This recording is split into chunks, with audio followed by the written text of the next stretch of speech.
Saya terlahir di tengah-tengah keluarga yang kurang bertanggung jawab karena saya langsung ditinggalin gitu sama ibu. Papa saya juga ninggalin saya dan saya merasa tertolak pada saat itu. Kenapa saya harus dilahirkan gitu? Nggak mau. Kenapa sih, Mah? Kan biasanya kalau bulan madu itu kan masa-masa menikmati ya. Selama kurang lebih 7 hingga 8 tahun kami nggak bisa melakukan itu.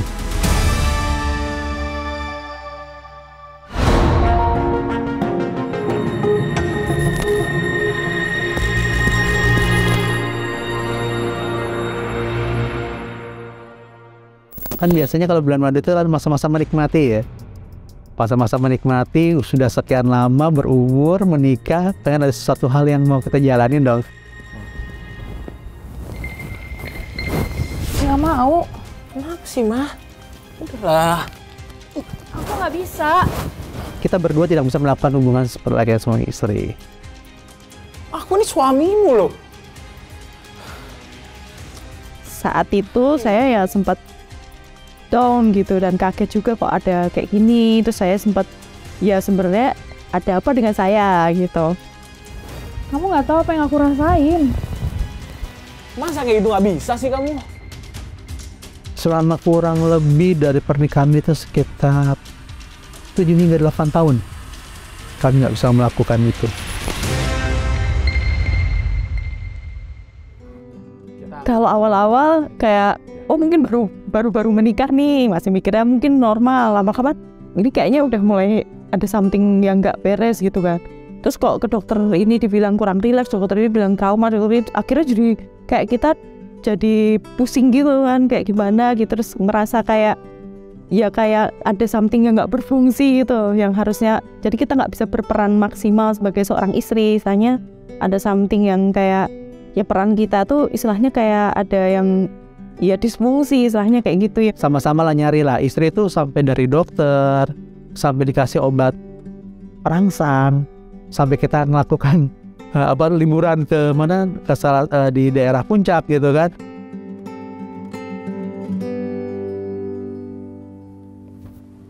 Yuk.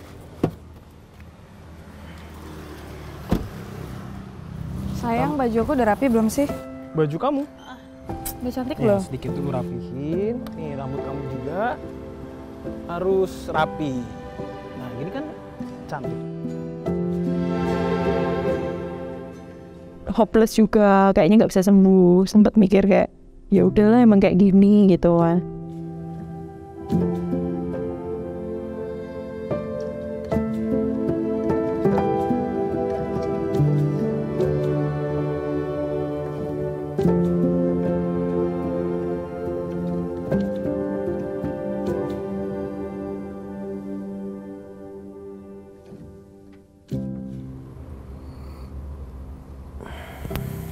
Malah dia tidur.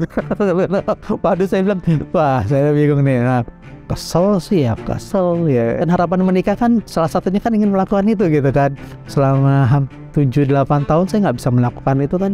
Kesel lah ya sebagai seorang cowok ya, seperti itu cowok. Tapi ya satu sisi pun saya nggak membuat istri saya stres gitu kan. Karena nanti jadi masalahnya adalah yang saya takutnya adalah masalah nanti terjadi suatu keributan yang ya yang akan akhirnya dampaknya itu akan konyol.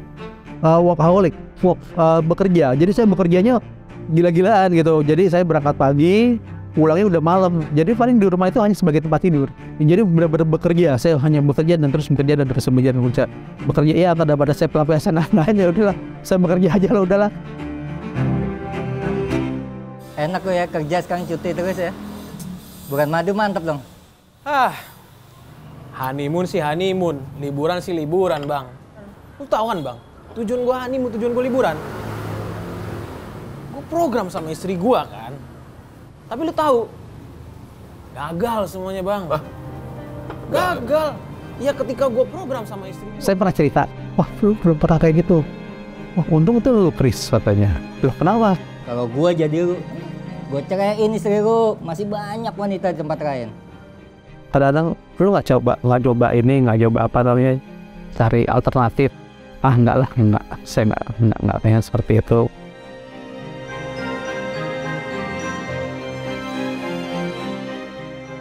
Akhirnya saya udah hopeless terus cari informasi. Tadinya kita baik-baik aja, wah bareng-bareng gitu kan.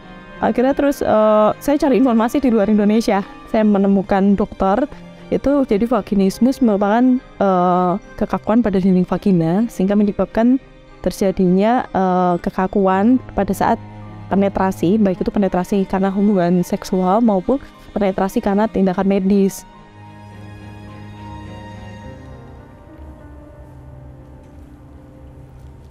Pak, aku udah dapetin dokter yang bagus untuk ngecek penyakit aku. Dokter apa lagi sih, Ma? Kita udah berapa kali konsultasi ke dokter. Hasilnya nggak ada. Coba kamu hitung. Ya tapi ini dicoba dulu, siapa tahu berhasil. Kamu yakin? Yakin. Komunikasi dengan istri ya pasti sering ribut ya. Karena kan ya jujur aja sih, salah satu hubungan seksual itu kan salah satu yang membentuk suatu chemistry ya, benar ya. Ya pasti sering ribut lah, pasti sering ribut itu. Tapi ya saya juga nggak mau menekan dia. Aku ikut kamu aja. Yang penting aku nemenin kamu aja. Ya. Makasih ya. 6 tahun, 7 tahun, akhirnya kita sibuknya malah pada kesibukan masing-masing gitu. Jadi kayak ya suami kemana, kita kemana gitu. Tapi saya tetap kayak nyari informasi apa-apa gitu. Ya sempet ngalamin kayak gitu. Hidup segan mati pun enggan.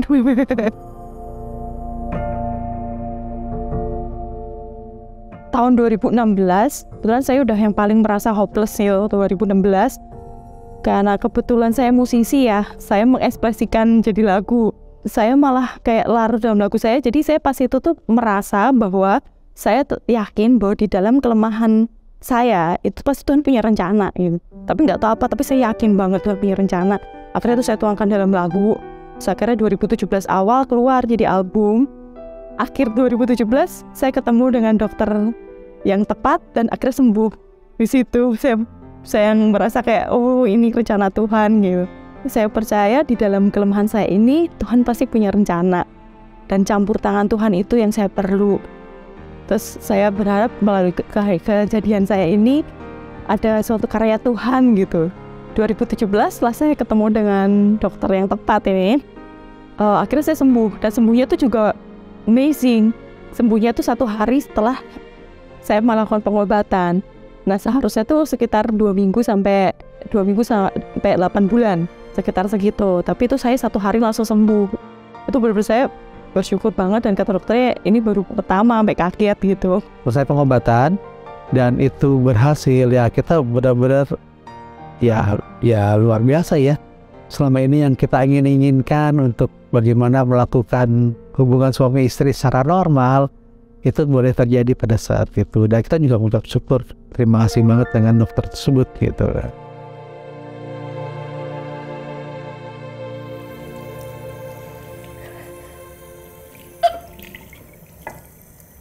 Ma?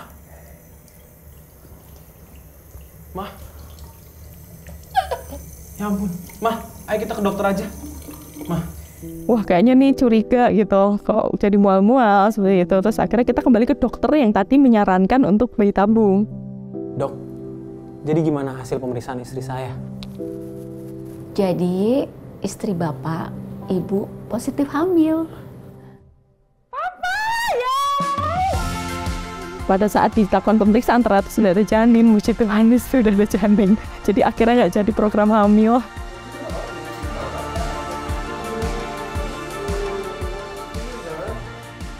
Dari semua ini saya tahu bahwa Tuhan itu selalu ada dalam pernikahan. Jadi pernikahan itu nggak cuma suami sama istri, tapi ada Tuhan di situ.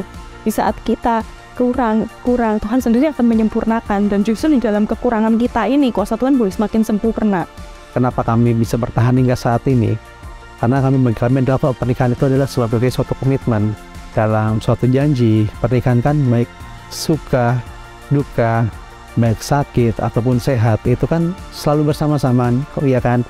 Nah saya benar-benar ingin berkomitmen untuk memenuhi itu sebenarnya.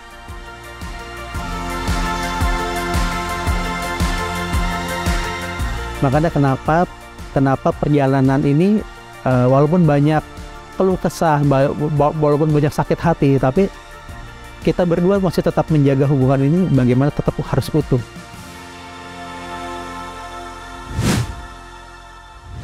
Ya, sahabat, secara khusus saya mau bertanya nih kepada Anda, seorang istri yang sudah menikah dan Anda barangkali beberapa belakangan ini atau sejak awal pernikahan Anda merasakan atau mengalami yang namanya kesakitan saat melakukan hubungan suami istri. Nah, ada satu istilah gangguan kesehatan di dalam tubuh khusus untuk wanita, namanya adalah vaginismus. Vaginismus adalah gangguan pada organ intim wanita yang mengalami rasa sakit saat berhubungan suami istri. Ya tentu dengan pasangan resmi ya, saya bicara mengenai dalam akidah rumah tangga yang benar. Nah, seorang wanita yang mengidap vaginismus ini ternyata tidak hanya menderita rasa sakit secara fisik ya atau tubuhnya dia, tapi juga jiwanya juga bisa sakit gitu. Kenapa? Karena akhirnya percaya dirinya kan akan berkurang. Nah kalau misalnya suaminya tiba-tiba langsung curiga, berarti apa? Keutuhan rumah tangganya juga terancam. Nah tapi kalau kita bicara mengenai rasa sakit, tidak hanya secara tubuh yang bisa kita rasakan sakit. Bagaimana dengan yang tidak kelihatan, tetapi itu bisa membawa kita kepada satu kehidupan yang penuh dengan tekanan dan kita tertawan dalam ketekanan itu. Yaitu apa? Ketika jiwa kita sakit. Orang-orang yang mengalami perlakuan buruk, yang diabaikan, baik dari masa kecil, bahkan yang memperlakukan itu justru orang-orang yang dipercaya, orang terdekat dia, maka orang-orang ini pasti mengalami yang namanya sakit dalam kejiwaannya. Dan biasanya cenderung untuk menyakiti secara fisik, baik dirinya sendiri ataupun juga orang-orang di sekitarnya.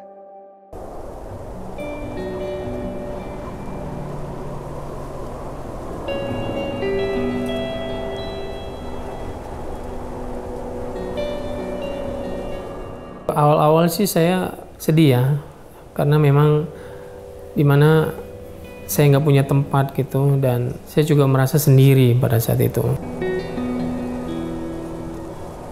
Ya memang saya terlahir di tengah-tengah keluarga yang kalau kata saya itu kurang bertanggung jawab, karena waktu ibu saya melahirkan saya itu saya langsung ditinggalin gitu sama ibu, dan papa saya juga ninggalin saya, dan saya merasa tertolak pada saat itu. Waktu itu saya udah pusing ya, maksudnya saya merasa hidup saya gitu-gitu aja, tidak ada perkembangan, sementara usia kan terus bertambah ya, dan saya merasa kok saya mau jadi apa gitu. Dan pada saat itu ada satu hari di mana saya melihat ada seorang bapak. Saya tanya, Pak dari mana gitu, dan beliau bilang saya dari Bandung, kebetulan sini saya lagi mau ziarah gitu. Saya cerita gitu, bertanya sama dia gimana sih kehidupan di Bandung, gini-gini cerita semua. Akhirnya saya bilang, Pak boleh nggak saya ikut gitu ke Bandung, karena saya maulah kerja apa aja gitu. Akhirnya kita sepakat untuk kita berangkat gitu.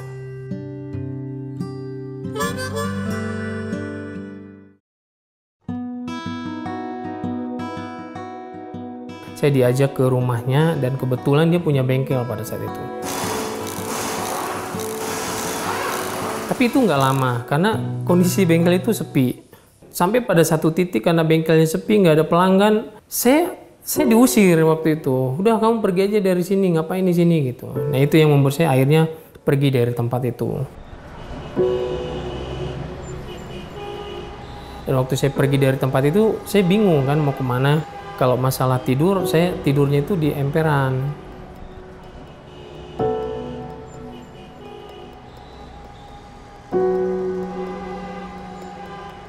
Walaupun saya terlahir dari keluarga yang tidak beruntung ya, saya nggak mau di jalanan.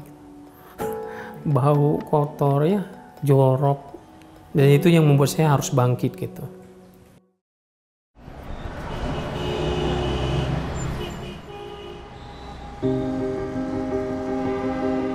Ya awalnya takut udah pasti ya, terus malu udah pasti, karena memang kondisi saya waktu pertama kali ngamen itu saya nggak punya gitar, dan saya juga nggak bisa main main gitar gitu. Jadi di lampu merah saya tepuk-tepuk tangan ngamennya gitu. Dan pada saat itu ada seorang bapak yang lewat dari stopan.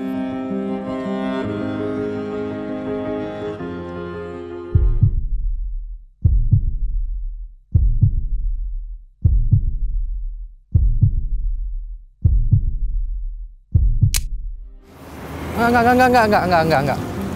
Duduk dulu. Saya nggak ada niat apa-apa kok. Siapa? Beliau cerita kepada saya waktu dia berhenti, dia dengar suara gitu, doakan anak itu. Saya itu ngamen butuh duit, butuh doa lo. Dia nggak berani. Dia berusaha untuk, enggak Tuhan, saya nggak berani, saya nggak mau. Sampai yang ketiga kali, suara itu bilang sama dia bahwa, kan saya mau pakai dia gitu. Itu yang membuat dia akhirnya memberanikan diri, samperin saya mau berdoa buat kamu. Karena Tuhan mau pakai kamu. Saya mau bantu Mas, sekarang Mas tenangin diri Mas, saya mau doa buat Mas. Ada beberapa kebingungan, yang pertama saya nggak kenal, yang kedua Tuhan mau pakai. Saya bingung mau pakai itu, mau pakai seperti apa gitu. Saya sempat terdiam gitu pada saat itu. Akhirnya kejadian itu berlalu begitu aja. Tapi lewat itu akhirnya dia bertanya, kamu tinggal di mana? Saya tidur di sini, saya bilang. Di emperan ini saya tidur di sini gitu.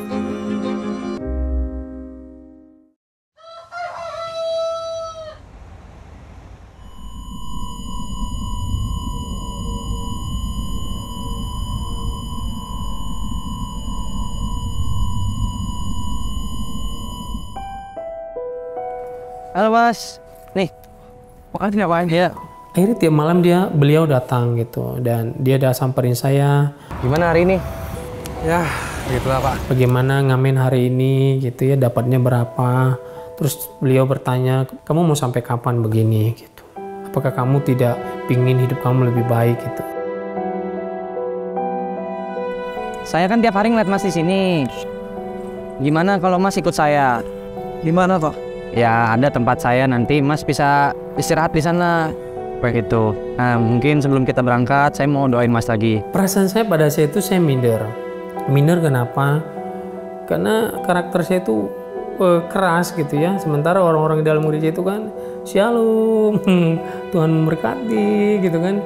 Awalnya saya canggung ya. Tapi karena memang niat saya mau berubah, dan saya percaya bahwa Tuhan sanggup menolong gitu ya. Akhirnya saya mulai belajar gitu.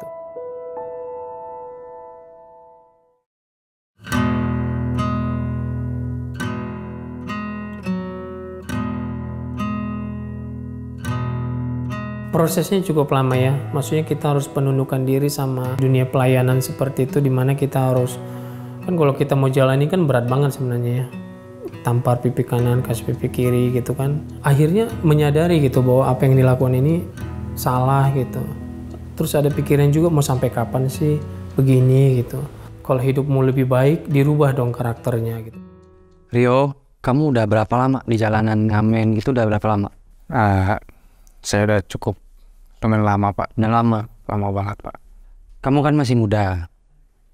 Kamu nggak mau kan balik ke jalanan lagi? Makanya dari sekarang kamu harus pikirin, kedepannya kamu mau jadi apa. Halo, gimana kabar kamu hari ini? Saya mau berbagi hidup saya gitu sama orang-orang yang mengalami masalah dalam kehidupannya gitu. Proses yang saya alamin itu saya mau bagikan kepada mereka gitu, dan saya berharap itu bisa mengubahkan mereka gitu, dan mereka bisa keluar menjadi manusia yang baru. Itu aja sih sebenarnya kerinduan saya, impian saya gitu.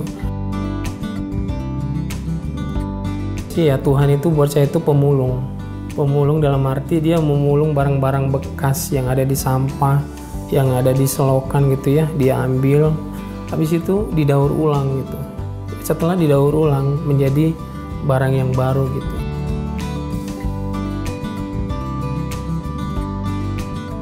Tadinya saya kepahitan sama orang tua, tapi setelah saya masuk ke dunia pelayanan, tahun baru kemarin saya pulang ke Sumatera. Waktu mereka ketemu dengan saya tunjukin bahwa saya nggak ada benci gitu sama kalian, saya nggak ada dendam sama kalian, saya peluk ya, saya mengasihi gitu ya. Justru saya bersyukur, saya bilang apa yang saya alamin, apa yang kalian lakukan kepada saya, itu yang membuat saya jadi orang yang kuat, saya bilang. pesan dari saya buat teman-teman yang mengalami hal yang sama dengan saya, segala sesuatu Tuhan izinkan terjadi, apa yang kita alami itu nanti akan Tuhan mampu mengubahkan sesuatu yang tidak enak menjadi sesuatu yang indah.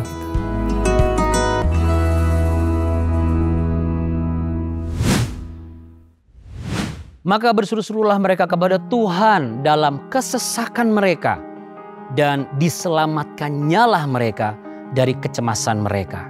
Dibawanya mereka keluar dari dalam gelap dan kelam, dan diputuskannya belenggu-belenggu mereka.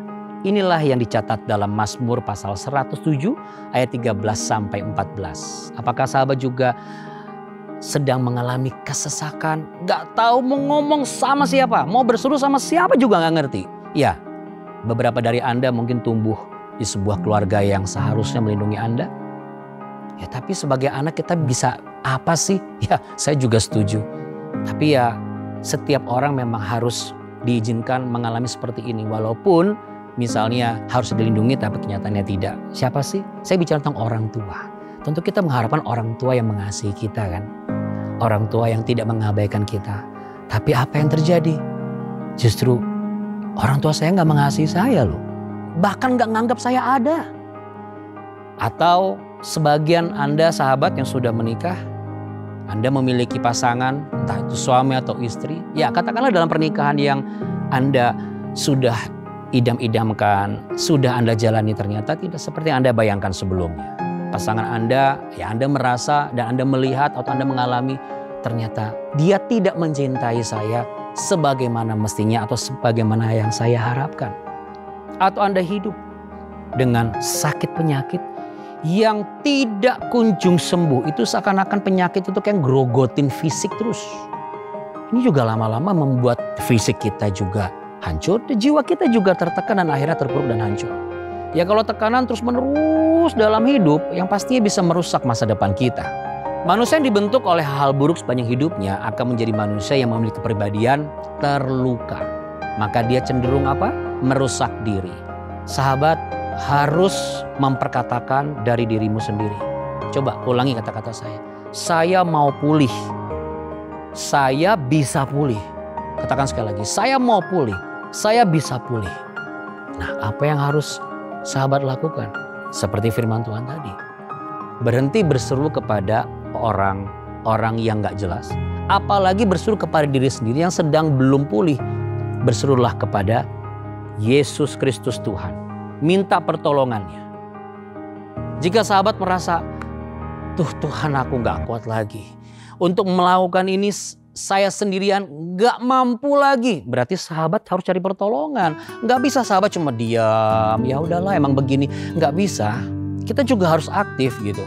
Ya bisa juga mencari seseorang secara individu ataupun komunitas. Tapi pastikan individu dan komunitas ini sudah kenal dan bertumbuh dalam kebenaran firman Tuhan. Gak boleh salah individu dan komunitasnya. Percayalah sahabat. Saya perkatakan bahwa Yesus Kristus Tuhan terlalu bisa melakukan segala hal untuk memulihkan hidup sahabat saat ini. Coba ikuti saya, kasih jempolnya. Yesus sangat bisa, teramat bisa, selalu bisa, selamanya bisa, terlalu bisa. Yes, memulihkan hidup saya.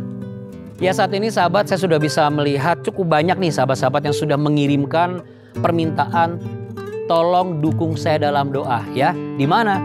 Di beranda medsos jawaban. Ya, jadi kalau sahabat belum sempat tulis dulu. Tapi saya sudah pilih. Yang pertama adalah dari akun bernama Kartika Sari. Mohon bantuan doanya supaya saya mempunyai momongan karena saya dan suami sudah menunggu selama 14 tahun. Terima kasih sebelumnya. JBU, Jesus bless you. Oke, amin. Yuk sahabat kita sama-sama berdoa. Bagi Anda para istri yang saat ini juga saya katakan sebagai pasukan iman ya. Karena butuh iman yang besar untuk tetap percaya bahwa Tuhan punya rencana yang pasti bisa membuka buah kandunganmu. Mari sama-sama para istri bersama suami, para wanita khususnya, atau para suami yang rindu mendoakan istrinya. Kita berdoa. Tuhan Yesus yang baik, Bapa Surgawi, kami datang ke hadirat-Mu yang kudus saat ini. Kami berseru-seru kepadamu. Kiranya Engkau membuka buah kandungan Ibu Kartika Sari. Tuhan menguduskan rumah tangga mereka. Ampunilah jikalau ada hal-hal yang mungkin dulu pernah dilakukan dan itu semua menyebabkan sampai saat ini belum terjadi yang namanya kehamilan itu yang dinantikan oleh Ibu Kartika. Dan juga untuk semua istri, bahkan para suami mendoakan istrinya. Engkau perkatakan bahwa buah kandungan istriku Tuhan Yesus buka. Dan dalam waktu dekat ini, bahkan perkatakan tahun depan Tuhan aku minta. Aku berharap aku sudah menjadi seorang ayah. Aku menjadi seorang mama. Katakan sama-sama. Aku menjadi seorang ayah. Aku menjadi seorang mama. Sama-sama katakan amin. Saya percaya sahabat, ada banyak hal yang bisa menjadi kekuatan-kekuatan kita ketika menunggu jawaban daripada Tuhan ya. Tapi yang pasti Tuhan punya rencana. Kalau Anda masih belum diizinkan untuk memiliki momongan. Tapi lihat bagaimana keadilan Tuhan dinyatakan. Ya, engkau tidak berkekurangan apapun kan? Jadi tetap bersyukur kepada Tuhan Yesus. Dan tetap bersepakat dan bersatu hati. Untuk Ende yang rindu sekali agar papanya dipulihkan dari penyakit liver dan dihindarkan dari komplikasi. Baik, bagi Anda yang juga memiliki rasa sakit di bagian rasa sakit, taruh tangannya di bagian rasa sakit atau Anda tupang tangan bagi saudara atau orang tua atau anak yang saat ini sedang sakit. Apapun penyakitnya termasuk barangkali Anda juga seorang istri yang mengalami sakit vaginismus. Mari bersama suami kita satu dalam doa. Saat ini hamba mau mendoakan terlebih dahulu ya Tuhan Yesus.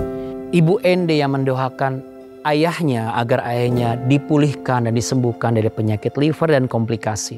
Biarlah apa yang menjadi kerinduannya Tuhan boleh dengar dan kerajaan-Mu datang, kehendak-Mu terjadi, kuasa-Mu dinyatakan, dipulihkan dan diluputkan dari komplikasi. Juga bagi para istri yang mengalami indikasi gejala-gejala vaginismus, Tuhan berikan keutuhan rumah tangga mereka. Tuhan berikan kepercayaan para suami kepada istrinya. Dijauhkan dari segala konflik-konflik yang tidak jelas. Karena aku percaya kalau Tuhan izinkan, Tuhan punya maksud dan tujuan yang lebih mulia di balik itu semua. Dan di dalam nama Tuhan Yesus, yang sakit disembuhkan, yang lemah sudah dikuatkan. Dan yang percaya diberikan jawaban. Katakan amin. Amin. Puji Tuhan. Dan saat ini sahabat, saya pastinya akan mendorong sahabat semua yang sedang membutuhkan seperti yang saya bilang tadi. Saya nggak bisa nih kalau sendirian. Nah, dukungan doa, pertolongan atas pergumulan sahabat-sahabat saat ini. Hubungi langsung tim kami Sahabat 24. Karena dari tim kami, baik individu maupun secara komunitas, mereka sudah mengenal firman Tuhan. Dan mereka siap sekali untuk melayani sahabat semua. Kami siap melayani sahabat semuanya. Nah, sahabatku, Yuanita dan Rio Suhindra sama-sama pernah berada dalam situasi yang buruk. Penyakit, trauma-trauma masa lalu memang telah menggerus hidupnya, ya. Seakan-akan sudah hampir hancur gitu. Tetapi Tuhan mendengar seruan mereka. Saya ulangi, Tuhan mendengar seruan mereka. Sehingga mereka mengalami yang namanya pemulihan. Nah, bagi sahabat yang membutuhkan bagaimana sih caranya untuk bisa berseru gitu loh sama Tuhan. Kadang-kadang agak sedikit kikuk gimana ya. Anda butuh informasi yang bisa membantu pertumbuhan iman Anda nih sahabat. Jadi kunjungi segera jawaban.com. Dapatkan artikel-artikel yang bisa memberkati dan membuat Anda semakin bertumbuh tentunya. Dengan terus follow dan subscribe media sosial kami. Supaya kalau ada informasi baru, bahkan ada link langsung terhubung di Sahabat 24 di sana. Kami bisa berikan, Anda tidak ketinggalan. Dan yang pastinya, kita mulai saat ini, sahabatku tentunya percaya. Sekalipun aku sakit, aku pasti sembuh. Sekalipun aku ada masalah, tidak masalah. Karena di dalam Tuhan pasti ada solusi.